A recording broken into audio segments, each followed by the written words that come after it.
On August the 13th, the UAE and Israel agreed to normalizing diplomatic relations. The UAE Minister of State for Foreign Affairs, Dr. Omar Ghobash, spoke about the decision. Let us try and put one and one together. Let us try and develop this organic relationship that is developing with Israel in many, many areas.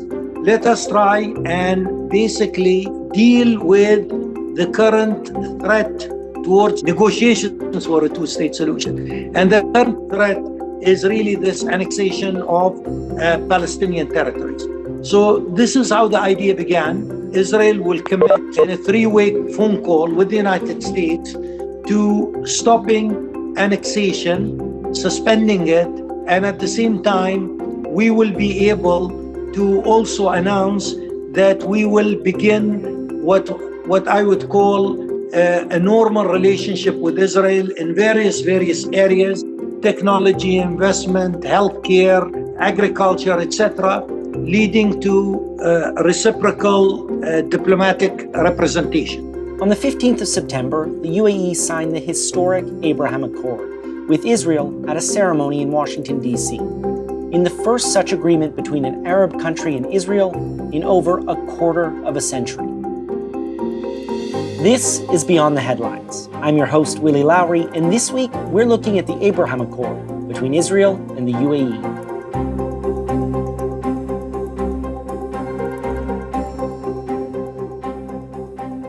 Which represent a game changer in the region because it will rearrange and redistribute regional power in a way that enhance regional stability and development. That was Ebtissam Al-Khatbi, founder and president of the Emirates Policy Center, the UAE's leading foreign policy and security think tank, talking about the Abraham Accord.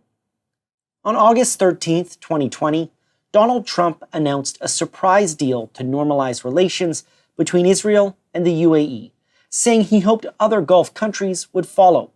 As part of the agreement, Israel suspended its planned annexation of the West Bank. Over the following days, communications between the two countries began. Telephone lines and access to Israeli websites were opened, and on August 29th, the 1972 UAE-Israel boycott law was formally abolished. This meant that people and companies in the UAE could enter into agreements with bodies or people living in Israel or belonging to it by nationality.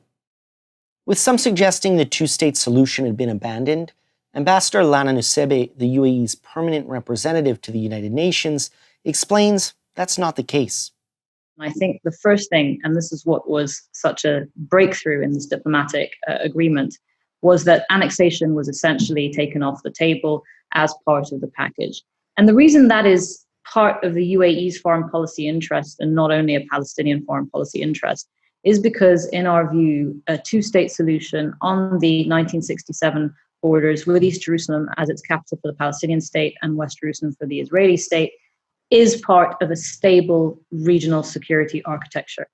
There will be naysayers, there will be critics of the deal, there will be critics of the approach, but it is our sovereign decision to take this approach. And we want to show and we want to demonstrate through the work going forward how this approach is a win-win for the region, is a win-win for the youth in our region who are looking for leadership that doesn't focus on the failures in many ways of what we have not been able to achieve in the last 100 years, but looks instead towards a future, to the next 50 years of what we hope to achieve.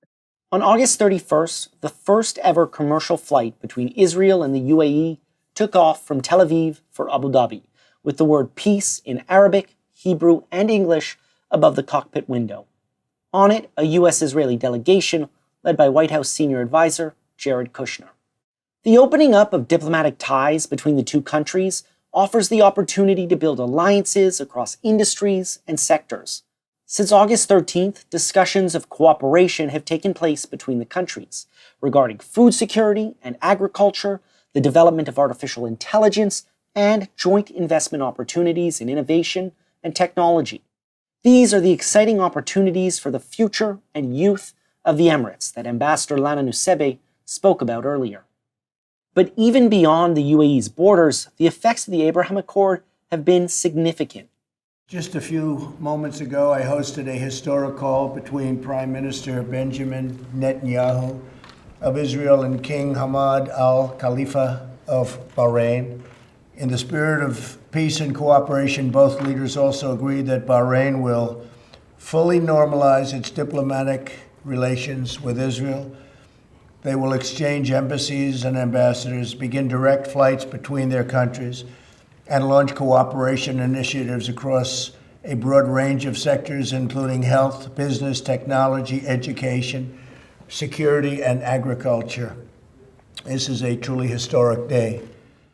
On September 11th, 2020, just a month after the UAE agreement, Bahrain also took steps to normalize relations with Israel.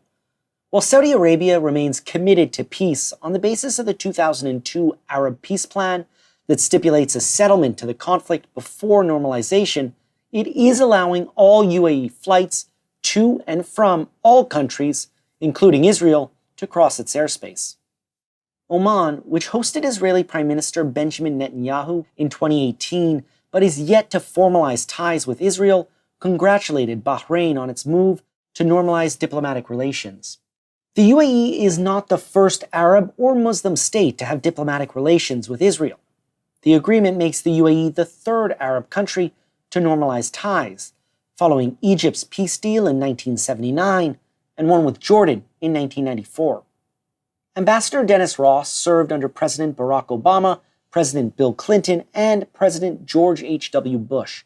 He's been instrumental in assisting Israeli and Palestinian relations, facilitating many agreements, as well as the 1994 Israel-Jordan Peace Treaty. He tells us why the UAE and Bahrain deals are different to those of Egypt and Jordan. I really don't see them as similar to either Egypt or Jordan. And the reason I say that is both Egypt and Jordan were in a state of war with Israel. Bahrain and the UAE, they don't have a common border with Israel. No territory was lost to Israel. In the case of Jordan, they have a significant Palestinian population. So the reality of having been in a state of war creates a very different legacy, both practically and psychologically.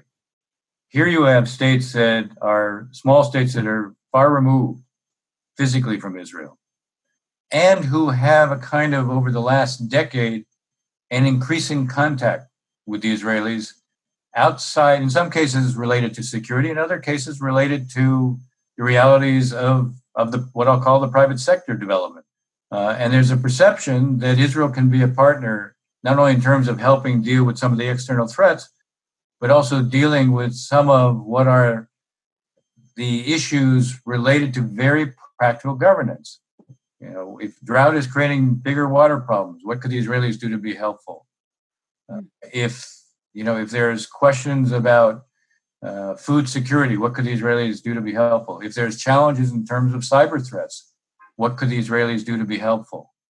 This willingness to work together has been developing slowly over the years, although this is a huge coup for Donald Trump, especially with the US elections fast approaching.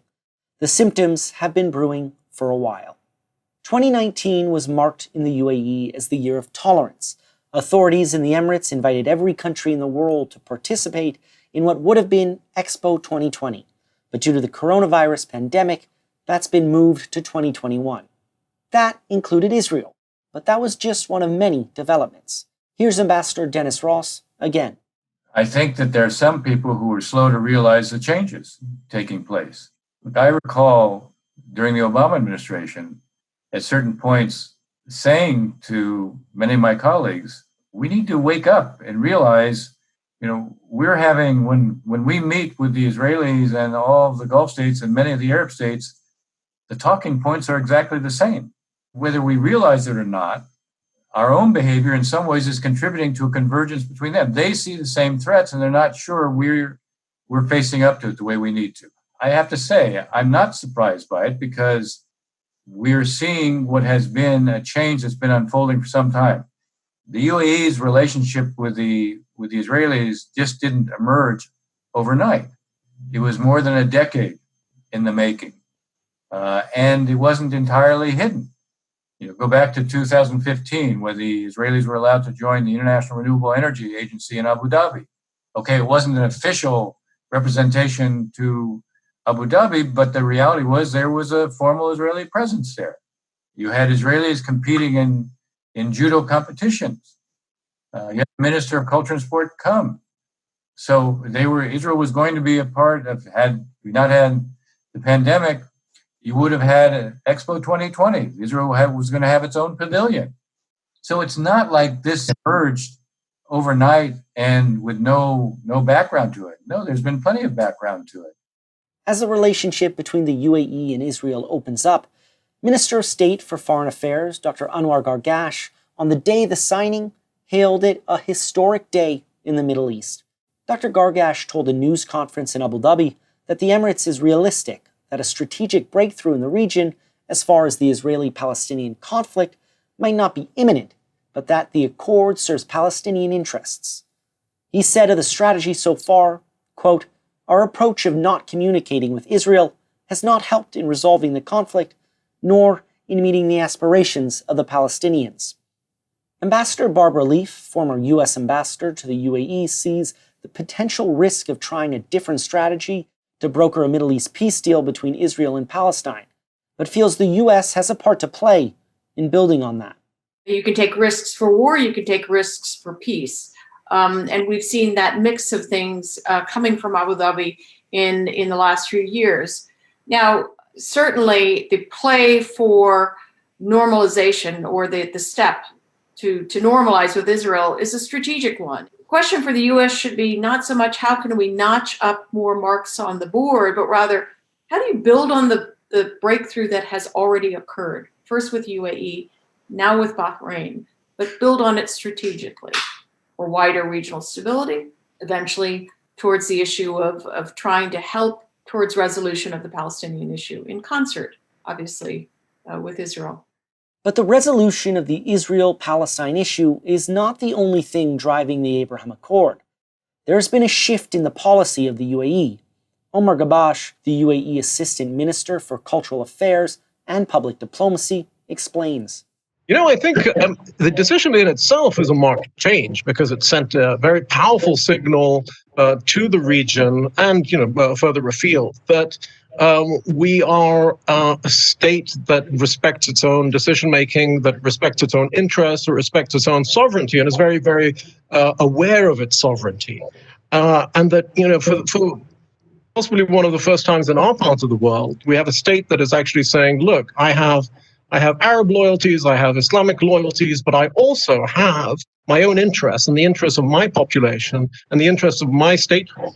And what we're doing is we're putting our sovereignty, our interests first in a way that has surprised many of our partners in the region and some of our enemies in the region as well. So essentially what we're doing is we're taking back decision-making into our own hands. As the UAE and Israel sign a groundbreaking new accord, the possibilities and excitement must be palpable for those involved. The potential for what lies ahead in terms of innovation, cooperation, for developing regional peace and stability is vast. Mr. Ghobash tells us of his experience. My experience of relationships is that there is initial euphoria, there's initial excitement. Both sides will have both stereotypes about the other, as well as fantasies about what can be achieved. And then, we'll all hit reality, which is, we all live in the same kind of societies, the same kind of, economic and cultural environments, and nobody's going to be taken for a fool. So I think that's the bit when it gets really interesting, when the hard work of actually connecting begins. This interesting hard work lies ahead for the UAE, and as the country seeks to establish itself as a global player, Omar Ghobash differentiates between self-interest and selfishness. It's going to improve the state of the common Arab, and it's going to improve the state of the Arab world. You have to break a taboo, perhaps, to see what's possible. And I hope that what we have done and what we're doing will play out in that way. That it will actually be seen as a controversial step, but a very positive step as well. And not one built out or constructed out of selfishness. Self-interest is different from selfishness. We're not turning our back on the Arab world. We're not turning our back on the Muslim world. In fact, what we're doing is we're strengthening our position to serve those causes even more. The Abraham Accord was signed on September 15, 2020 by Sheikh Abdullah bin Zayed and Benjamin Netanyahu, almost 42 years after Egypt's Anwar Sadat signed the Camp David Accords in 1978. That signing led a year later to the peace treaty between Israel and Egypt. It's an honor to be here. We're going to have a ceremony outside. Being the first, it was very important that you be the first for us. Because you're leading a path, you're leading a way, and it's something that people were very surprised at. I will say that even the biggest optimists were shocked when they heard about this transaction, and shocked in a very positive way. So I want to thank you for making it all happen. Now you're going to have peace, and it'll be a real peace. And you have the most powerful countries as an example. It's a great warring nation if it wants to be. We want to continue doing so in all fields. And this is just a clear message that more should be done between the United States and the UAE. But now we can do it even with more nations, with Israel and so many more. You've been listening to Beyond the Headlines. I've been your host, Willy Lowry. Thanks this week to all our guests. If you've enjoyed this episode, please subscribe, and if you can spare a minute, we'd really appreciate a review. This episode was produced by Aisha Khan and Arthur Edison.